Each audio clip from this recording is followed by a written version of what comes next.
Okay, so today we are diving into Befallen. It is a dark fantasy game of obsession and corruption by David Markiwsky, I believe. That's how you pronounce it. Apologies if I butchered the last name. But I picked this up. Well, I was sent a review copy because I reached out to David because I was reading about this game on itch.io, and it really seemed to fit my specific profile for solo play and things like that. I basically don't want a blank page. I don't want these endless creative writing prompts. Um, I really let I like the game part of solo play, and so I want that structure and procedural generation and mechanics that push back and help me out hand in hand. And it seems like Befallen kind of sits in that sweet spot from what I've been reading so far of the PDF. I like the simplicity of it, but then it also doesn't have heavy bookkeeping. Um, it is GMless by design, which I really appreciate. So it's not solo compatible. It seems like it's solo first design thinking. And it's a system that uses obsessions, capital O, so it's what we want as the character, and corruption is what we pay for it to drive the narrative. And so before we get started officially, the core loop is basically you travel to settlements and you investigate clues related to your obsession. And then you resolve plots as well. So those are like local threats, increasing the danger there. And you are managing resources as well. So there's corruption points that you can get. There's fortitude and supply and stamina and fate points and stuff like that. So the dice mechanic is pretty straightforward. I build a dice pool of d10s based on my skills, like investigation. I have sneak, occult, artifice. That's what I chose for my character. And I roll against a challenge die, which could be anything from a d8 to a d12, plus the current peril of the location. So I have to meet or beat that number. So if I fail, I could take damage, or I can invoke a corrupting power to force a success at the cost of my humanity, though. So, who am I going to be playing? I'm going to be playing someone called Serrin. I chose a class. This game has classes, and this one's called an Awakened Scholar. And I kind of just went with my classic wizardly type character. I love playing a wizard or a mage, so I thought, why not? They are gaunt, sharp-featured. Their eyes are coal black and unnervingly reflective. It's actually a physical mark of their brush with the Eldritch. My character already has two corruption connections with a couple of entities already. I believe that was because I chose Awakened Scholar.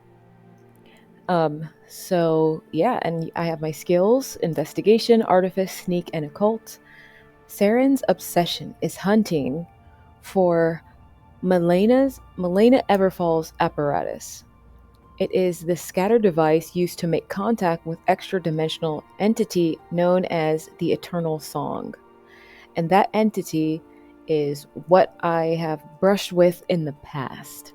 And so that's why he has these dark, black court-esque color eyes, and they are literally like reflective, his eyes, and that's that physical marking of it.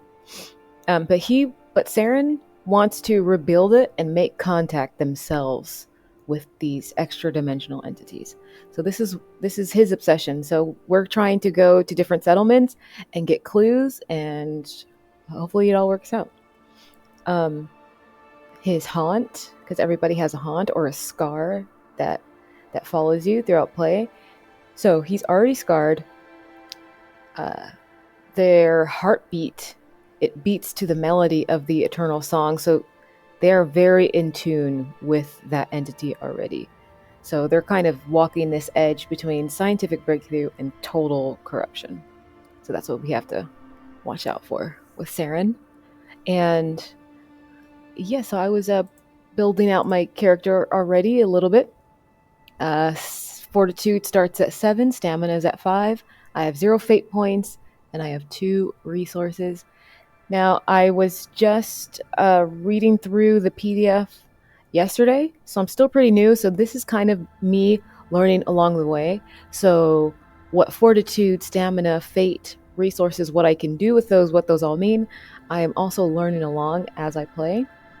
And basically just testing out to see how well this game fits my style. The first impression is that it does, but of course I have to get through gameplay to really see and test that out.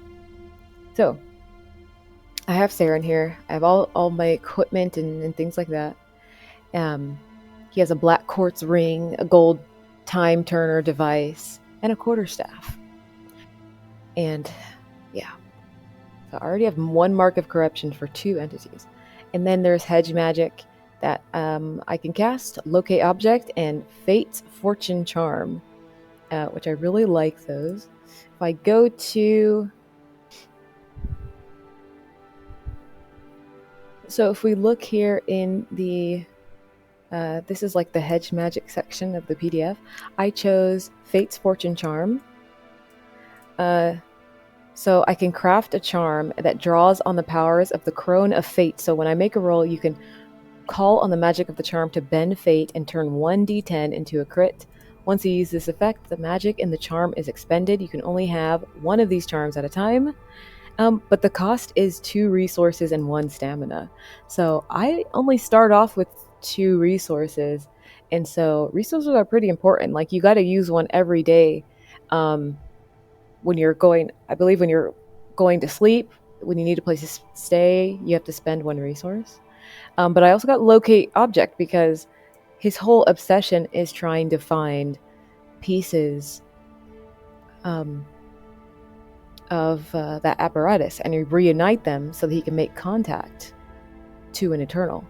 And so, yes, so a non-living object within 10 miles. I mean, this could help with other stuff, but I think this is the most thematic and narrative one that makes the most sense for Serrin and his obsession. So, now that we have like the character and like gameplay overview, again, I'll be learning along the way as well what everything means and does. So, we are going to begin our journey in Rimehaven. It is a mining town turned scholarly outpost, and it's buried deep in the snowy northern mountains. And it sits in the shadow of the college where researchers study dead gods buried in the ice. And so you can choose a location. And I thought Rimehaven made the most sense because I believe this is where Serrin is from. You're an awakened scholar. All the scholars go to the school here in Rimehaven. So I thought, hey, we're starting off here before we go to different settlements. Let's see what's going on in the hometown first before moving on to a new settlement. So, Rimehaven is deep within the northern mountains, accessible via single winding road in the mountain town of Rimehaven and the College of Enlightened Analysis that overlooks it. And so that is where Serrin goes to this college. Or, yeah, they still go to this college. So, every time you enter a settlement, you roll for a plot. This determines the central conflict, and Rimehaven has 3 potential conflicts. And I rolled last night, I rolled a 6. So that gave me the Prophecy of Awakening. And the Prophecy of Awakening is actually, this plot is more as a storyline.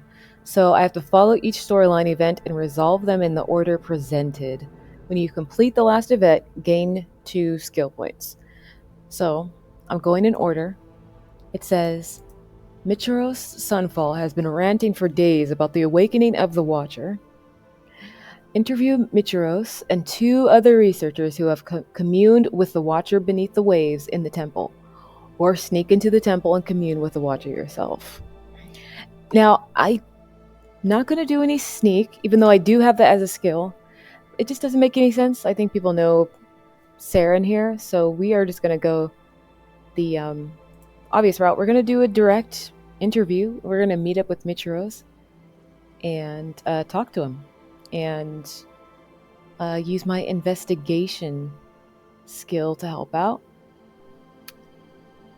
Persuasion actually would have been nice, but I'm going to talk to him and the other researchers. I know academia and scientific research is one of my knowledges knowledge that I have on the character sheet. So I'm going to use all that. I'm going to approach all the different scholars and Michiros as well. So yes, I need to find out what Michiros knows before the college, tries to silence him. Maybe they think he has lost his mind. But yes, I'm going to use my background. I'm a scholar here, so I know these people. I'm going to the college to interview Michiros and the other researchers directly. So I need to make that first roll. So I'm attempting to interview Michiros. So I have the skill of investigation, so that's 1d10. I have academia and scientific research, which applies here for sure. So that grants advantage, I think. So that's 2d10. I can spend 1 stamina to add another if I wish. I will not. Michiros is broken. He's obsessive right now. So his challenge rating, let's see.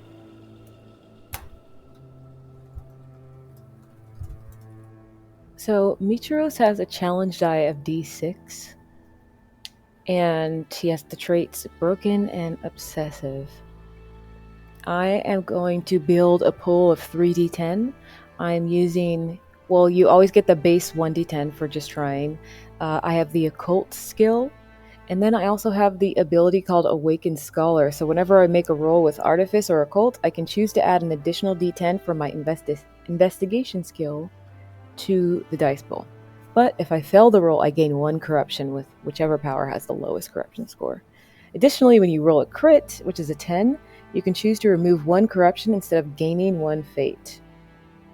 I would like to gain a fate point because I want to see how those work. But so I'm going to roll those 3d10 and see how it goes. Well, okay, so I actually have the plot is active, so it's going to be a +1. You have to add a +1 to the peril.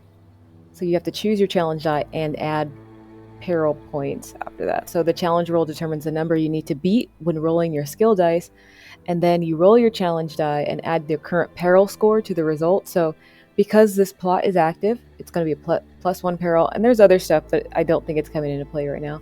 So I'm going to roll a d6 +1 first, and this is the number that I need to beat. Oh my gosh, of course I rolled the highest. So I rolled a 6 +1, so that is a 7 I need to beat. So I have 3d10, so I have 3 chances to get a 7 or higher. Oh my god! None of them? I rolled 5, 5, 1. Oh my god. Wait, I also have advantage from knowledge. Because I have the academia and scientific research knowledge. So I'm approaching him as a fellow researcher. Gives me relevant knowledge advantage. So I get 1 more d10. Come on. Come on, there's no way. Come on. Oh my god, I rolled a 1. That is crazy. It's absolute 1, 5, 5, 1. That is crazy. I got 0 successes. I rolled 4d10. That's crazy. My highest was a 5. I did not meet or beat the challenge result of 7. I also rolled 2 1s, so that's 2 complications.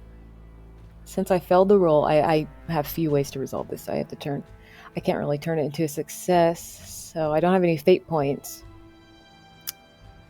That's how I would be able to reroll. I don't have any fate points though.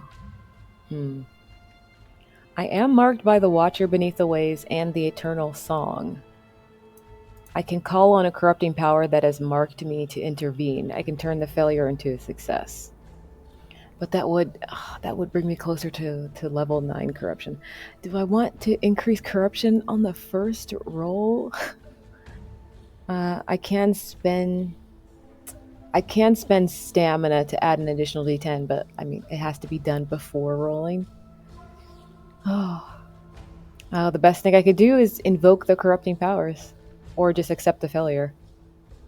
So I didn't resolve them. Also, I rolled 2 1s. So when you roll a 1, regardless of whether it was a success or a failure, your character experiences a complication. If helping an NPC or an ability causes you to re-roll a 1, you receive the complication. So It's an unexpected event that causes a problem. They can come in many forms. I can lose a piece of equipment. Something in the environment changes, such as guard patrol entering the area. Intervention by an NPC. If I roll multiple ones, you experience multiple complications. Or a single dire one, which is either more serious or requires additional time to resolve before you can progress forward. And then when you fail at a task in this game, you're not able to try again to complete the same task until using the same skill during the same in-world day. You have 3 options. Okay, I can find another way forward, so I can try another path towards your goal, rolling with a different skill. I could try again tomorrow. Or I can invoke the corrupting powers.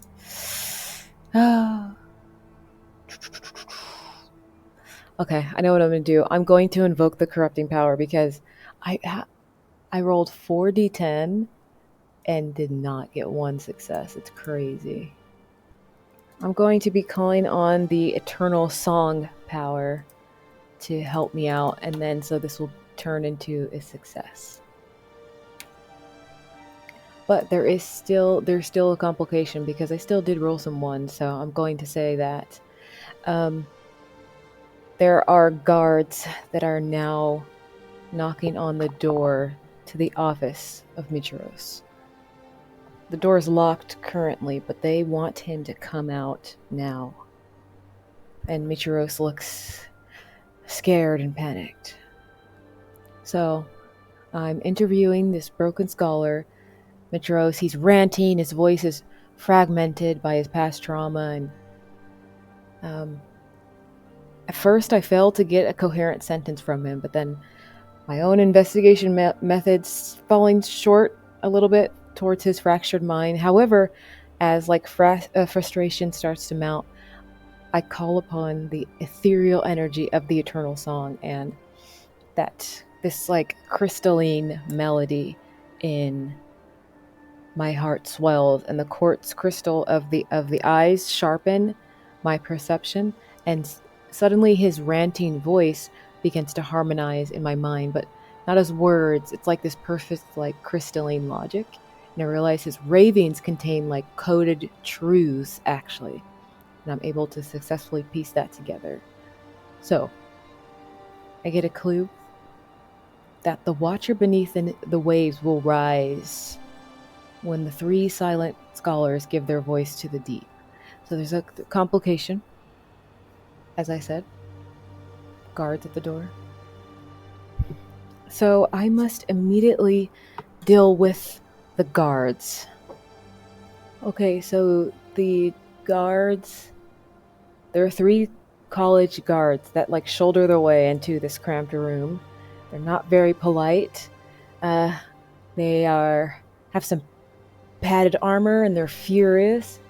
Michiro starts screaming, and it's probably this screaming that has been disturbing the college, and their patience has finally snapped, and they run into the room. That is enough!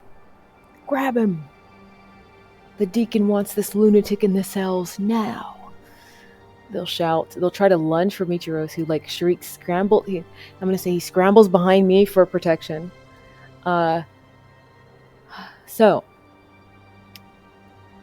I do need to go talk to the deacon anyway.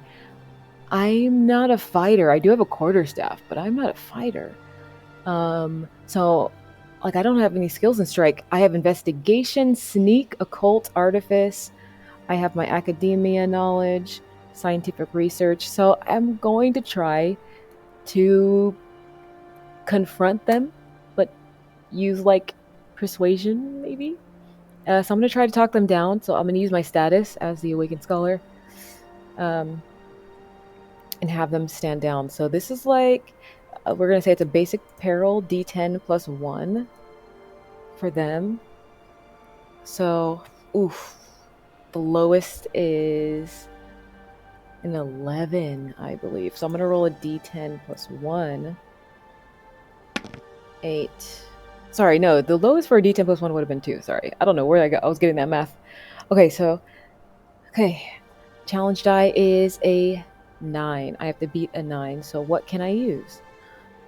I can use my academic knowledge and scientific research. That's kind of like because I'm from here. I have one base D10. I have another D10 because I'm from this school, so that's 2. And then I have Awakened Scholar. But that's if I'm rolling with Artifice or Occult. I don't know how Occult or Artifice could come into play. And I do have Fate's Fortune Charm. I have Locate Object, but I don't know. I think I just have 2d10. I mean, I guess I could use Occult. I can warn them. I'll tell them the room is filled with unstable harmonic resonance, and touching Michiros right now could liquefy their brains and shatter their souls. So I'll use my authority as the scholar to command them to step back for their own safety. So I will use Occult, the base D10, that's 2.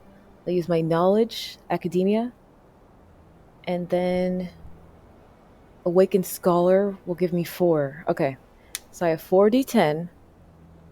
Oh, but we saw how that went last time, so come on. I need to get a 9 or higher, I believe. Yeah.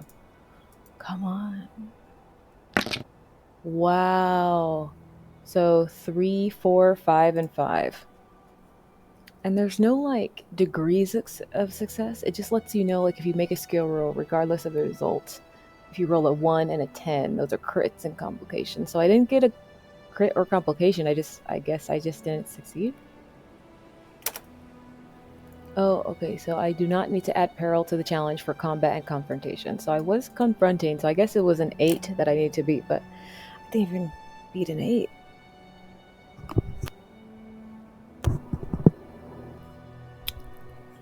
And since I did use Awakened Scholar, I failed the roll again. I gain another corruption, which whichever power has the lowest. So that's the Watcher Beneath the Waves. I get another one with them, unfortunately, because I used that ability. Anyway, they're not intimidated or believe me, so they just tell me to step aside before they break my nose. And they shove me aside, and 2 guards grab Michiros by the arms. He's screaming, he's looking at me with wide eyes as they're dragging him out. So I failed the roll. Scene isn't over yet. Do I invoke the corrupting powers? No, I'm just going to accept the failure. Unfortunately, they take him. I'm left alone in this shattered room to plan my next move, which I need to talk to the deacon. But my fortitude does go down to 6, because technically I was like in a confrontation. That's how you deal with conflict here. So there is the flow of conflict. So in short, combat and confrontation are a series of rounds where I will choose an action, make a skill roll, and then determine the outcome. So I chose an action, which was basically, I used confrontation as my action. I attacked with words and failed. So on a failure, I suffer fortitude damage. So my fortitude goes down to 6. Oh no. That's fine. So I had to deal with that complication. It didn't work. So I'm now on to step 2 of this plot. This is the storyline plot. So those who have communed with the Watcher report visions of a great hand reaching from the ocean. When they look in the mirror, they see yellow eyes staring back at them. Convince the deacon to investigate the visions or sneak into the temple without her assistance. I think I would have a better chance. Well, I've been rolling poorly, so who knows? But I have a better chance of talking to the deacon and to investigate and convincing her to investigate the visions as well and to try to take this seriously. So that's what I'm going to do. If that doesn't work, then I'll try sneak. So I'm left here. Michiros has been hauled away. Now, she is, she's a tough lady, so she's going to be harder. Her challenge die is a D12. She's domineering, she's regimented. artifice. She's like an expertise in artifice. She's also has the same marks of corruption as me. So her name is Delia Farfall. She is willing to cross any barrier and throw open any door. It was this single-mindedness that resulted in her being appointed the deacon of the college. As deacon, she is responsible for approving and overseeing all research that happens within the college and putting an end to the inevitable unsanctioned research that endangers it. So this one's going to be hard because she probably thinks Mitros is doing unsanctioned stuff. So the challenge die is likely going to be a d12 plus 1 because the plot is active. Yeah, at the very least. So d12 plus 1. I am my key skill. I don't have skills in persuasion or deception. So I have the 1d10 base. I have 1d10 just because of my scientific research. Gives me an advantage. I'm not skilled in persuasion, but I do have knowledge of the research, and academia gives me an edge in this professional discussion that I'm trying to have with her. I'm going to use 1 stamina to add another d10. So my stamina goes down to 4. And my fortitude is at 6. So I have 3d10. So I'm going to roll the challenge dice first. So that is a... Oof, that's a d12 plus 1. Ooh, the lower the better. Yes, I rolled a 2. Come on, I have to roll higher than a 2. Oh my. Okay, so then I'm going to roll 3d10. Come on. Okay, that is 2, 6, 6. So that's 3 successes. Nice, finally. Okay, so I find the Deacon Delia in her office. It's located on the ground floor. I present my findings and this kind of cryptic clue gathering from Mitros' ravings. The watcher beneath the waves will rise, I tell her. There's a voice from the deep, and I argue a use of scientific matter that must be studied and controlled by the college. It cannot be ignored as ravings of a broken man. And I successfully overcome her D12 challenge. And I convince her that these growing visions are a serious matter. The deacon agrees to formally investigate the visions, and so we who have and the nature of any other scholars who have communed with the Watcher. So I have successfully completed storyline event 2. So I'm going to move to storyline event 3. The temple is filled. So now I'm going to go to the temple. I don't need to sneak in. The temple is filled with almost all the researchers from the college, and an array of yellow eyes have sprouted across their foreheads, temples, and down their cheeks and necks. They are under control of the Watcher beneath the waves. Fight or evade the controlled researchers.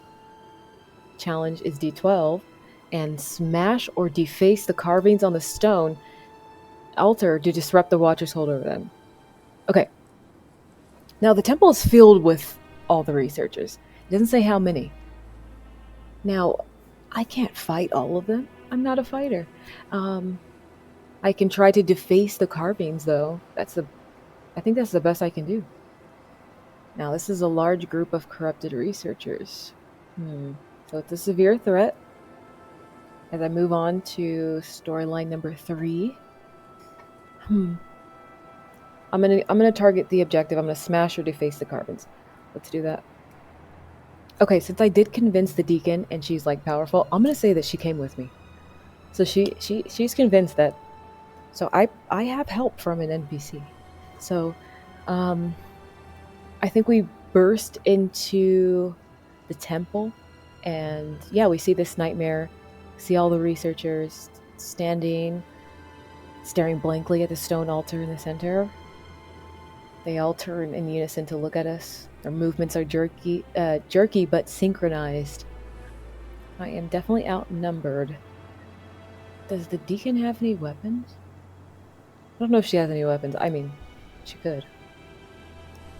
But I'm going to try to evade the horde and sneak, weave through the crowd, and I have the help of the deacon. I'm going to ask her to I'm going to ask her to be a distraction for me. I think that would be helpful. Now, I think it's going to be +2 in terms of the challenge die. It's going to be +1 because the plot is active, and then it's going to be +2 because something is making the task more difficult, and a corrupting power is involved. So that is going to be a DC. It's going to be a challenge die of 1d12 +3. So it is tough. So they, so that's going to be 12 +3. Okay, so that is a 10. I rolled a 7 +3. I'm going to use, I have my base D10. I'm going to use sneak, so that's going to give me another D10. I have knowledge of Rhymehaven in general, so I'm going to say that I have knowledge of this temple and where the footholds are, where to go and dodge and things like that. And I also have the help of the deacon who now sees all the evidence of what's going wrong. So I'm using all that. I could use my occult knowledge as well as I'm looking at all of them and knowing, and I'm marked by the Watcher Beneath the Waves as well. So I have like another insight. So that's 5d10 that I will be rolling. And since I'm using occult, I can add an additional. I can roll an additional d10 because I'm using occult. So that's 6d10. Oh my god! I'm just trying to get. I need to get a 10 or higher. One of these d10s needs to be a 10, which is crazy. If I fail, I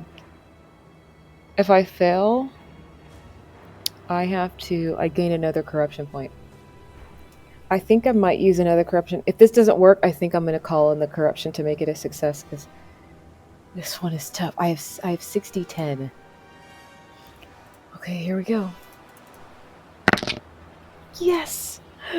One of them is a 10! Oh my god. Okay, but I also rolled a 1, so that's like small complication. So, let's see. Okay, I'm going to say that I drop one of my items. So I have a set of tuning forks, a small hand mirror, and an amulet featuring an open eye and a quarterstaff. I'm going to say the small hand mirror falls out of my pocket. So I rolled 1, 5, 9, 9, 9, and 10. So the challenge die, and that. So I'm going to. Yeah, so that was to deface the carvings on the stone altar to disrupt the Watcher's hold. So that's what I went to do. I didn't fight, but I went to evade them and smash or deface. So I think I evaded and then smashed and like pushed over the carvings on the stone altar. Oh, I did roll a 10. So let's see what that does for me. A 10 is a crit. So whenever you make a skill roll, I rolled a 10. So I succeeded, and I gain 1 fate point. So I'll take it. I can either gain... Was that a success? If you fail the roll... My Awakened Scholar ability, I did succeed in the roll. Additionally, when you roll a crit, which I did, I can choose to remove 1 corruption instead of gaining a fate point. I'm going to take the fate point. Okay, so I'm going to move on to the storyline number 4. That immediate threat is gone. So, we now need to seal the power of the Watcher, rolling with occult, which I can, or destroy the 3 seat stone pillars surrounding this ritual pool, rolling with strong or artifice. I could do that too. I must succeed on 3 rolls before rolling 3 failures to succeed. So if you succeed, end the plot here. If you fail, I have to move on to part 5. So there is a part 5. So I'm hoping that I succeed. So this is like a skill challenge. I need to do this. So I need to seal the power of the Watcher, as there is the sound of the chanting rituals. I need to... you hear me and the deacon are now chanting these rituals to force the entity back to sleep.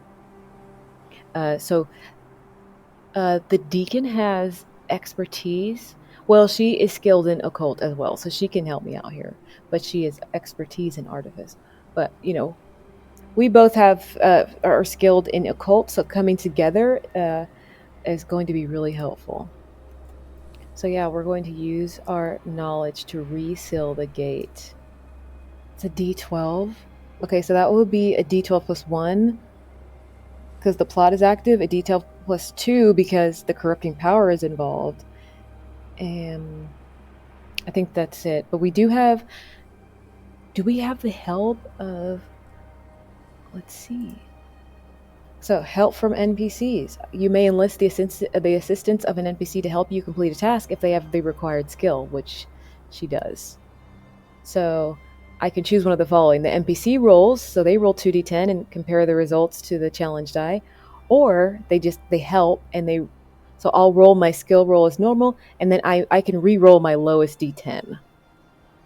Okay, so I'm trying to see if I should have her roll help from... she can either roll 2d10 or help me to re-roll one of my lowest ones. Well, let's build up my pool first. So I have occult, which is 1. I have the knowledge of scientific research. That's 2. I'm wondering if I should use stamina. This is the last roll. Yeah, I'll use my Awakened Scholar ability. So whenever I roll with Artifice or Occult, I can choose to add an additional d10. So that's 3. I do have a fate point, so I can spend that to reroll a die as well. So I'm glad I took that fate point. Okay, I'm just going to use the NPC help. I'm just going to reroll the lowest die. So I have 3d10 plus a reroll. Okay, so I just need to figure out what's the power of the Watcher. Okay, so I'm going to roll a d12 plus 2 for the challenge die. And this is what I need to beat. The lower the better. No, I rolled a 10. Oh no. My question is, if I'm only rolling d10s, so I don't know how... Okay, so I rolled a 2, 3, 10. Okay, but this is the last event. Okay, I need 3 successes before 3 failures. So I am going to mark that down. 2, 3, 10 is crazy, so I got a 10. So I get another fate point because of the 10. Oh, okay, that's the first roll. So, time for the second one. That was 1 success. Let's see. Okay, time for roll number 2. Oh my god! Ah, yes! I rolled a 1, 7, and a 10. Oh my gosh. Okay, 1, 7, and 10. Okay, that's another success. So I didn't fail, but I did roll a 1, so there's a complication in there. I'll deal with the complication later. But now I have 3 fate points. Okay, next reroll. Oh my gosh, that's crazy. Come on. Okay, 3, 6, 7, I believe. So that is 1 failure. Okay, whew. Rolling again. Oh my gosh, there's a 10 in there. Yes! Oh my gosh, 2, 6, 10. Wow, okay, that's...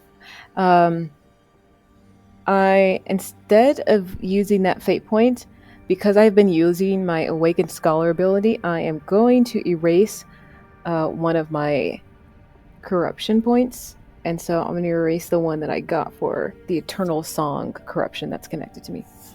Nice. Okay. So, this was a very fun run of the dice. I got those 3 successes. And so we slammed the door. We didn't just seal the god, we slammed the door in its face. It's very masterful work. I'm thankful for the help from the deacon. I'm I'm hoping because of that help from the deacon, I'm gonna add her challenge dice is a D12. I'm gonna say that I have a positive reputation with her. As she's been super helpful. So we stand knee deep in water, performing this ritual. Our voices harmonizing together. We recite this binding ritual and we perform it with perfection. And there were some trip ups here and there. It feels a little alien.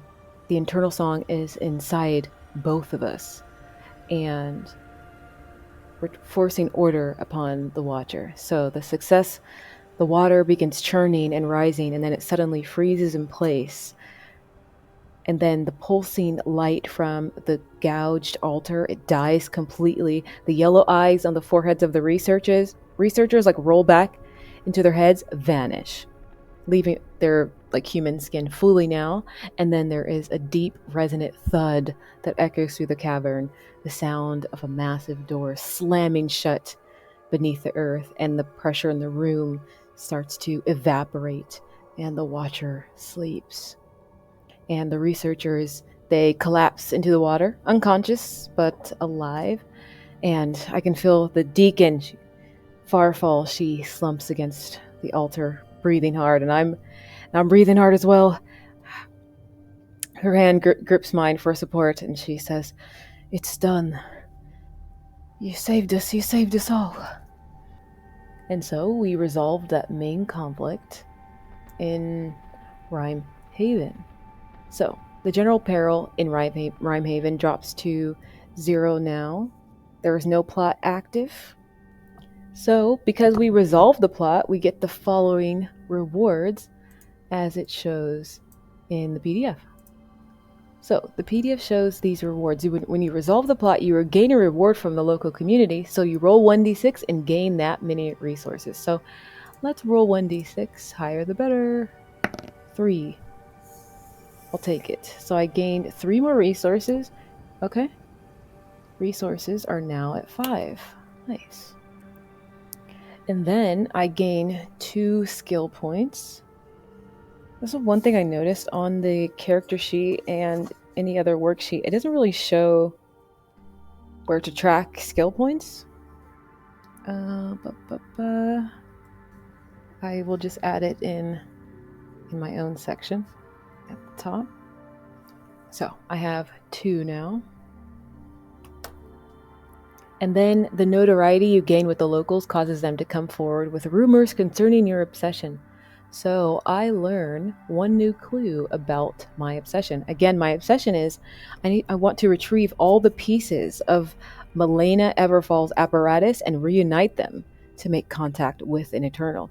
So what rumor or clue does someone have for me? 1 new clue about my obsession. I'm going to say that the deacon is very appreciative. She opens the college's restricted archives to me, and I find a journal entry from Milena herself.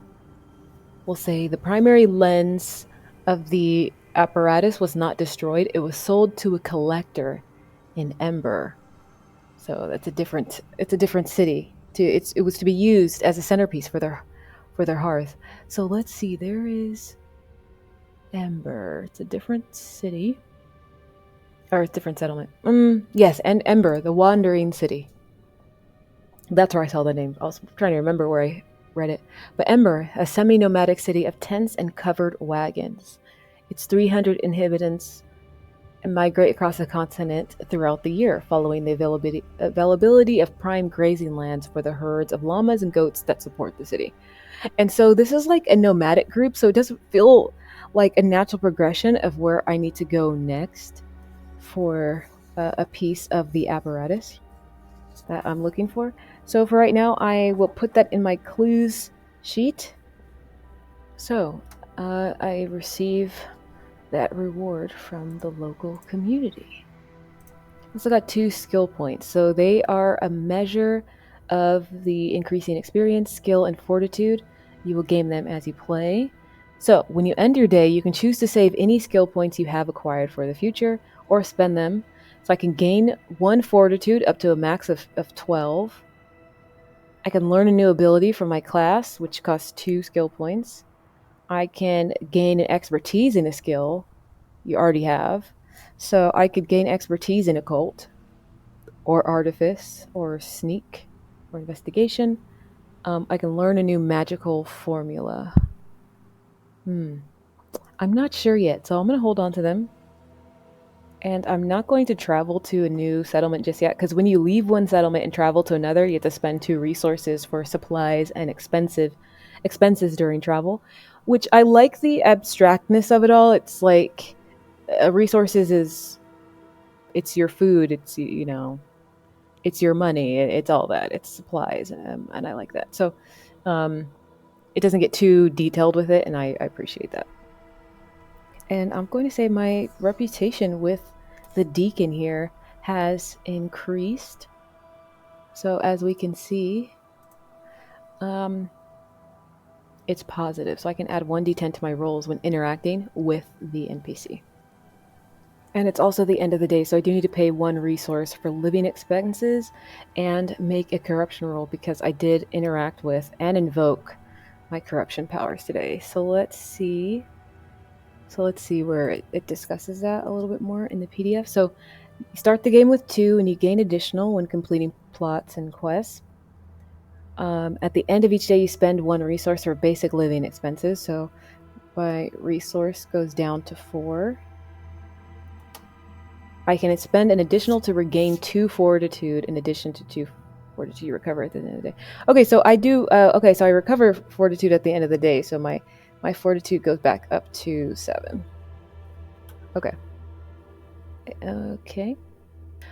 So, invoking a power, plot, due to the structure of the plot, which begins, let's see, but you don't need to make retroactive rolls. Okay, here it is. So, when you end your day, if you have interacted with a power or one of its agents in any way, make a corruption roll to resist being further corrupted by that power. An interaction with the power could include interacting with it when dealing with the plot, experience a complication, invoking a power, or spending corruption dice. I think I only did 1. I interacted with, well, actually twice, because I did gain another mark for the Watcher Beneath the Waves, the Watcher who we interacted with, and then the Eternal Song. I did use the Eternal Song corruption to turn one of my dice into a success. I remember doing that. So, corruption roll. Dice pool. 1d10 plus stamina.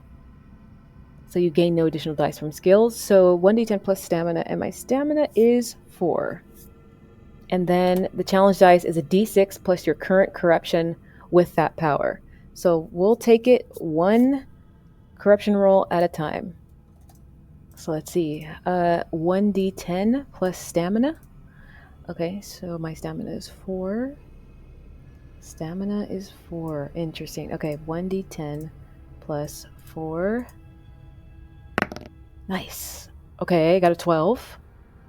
So the challenge die needs to be lower on both of those rolls. So that will be a d6 plus my current corruption with that power. So the Watcher Beneath the Waves is 2.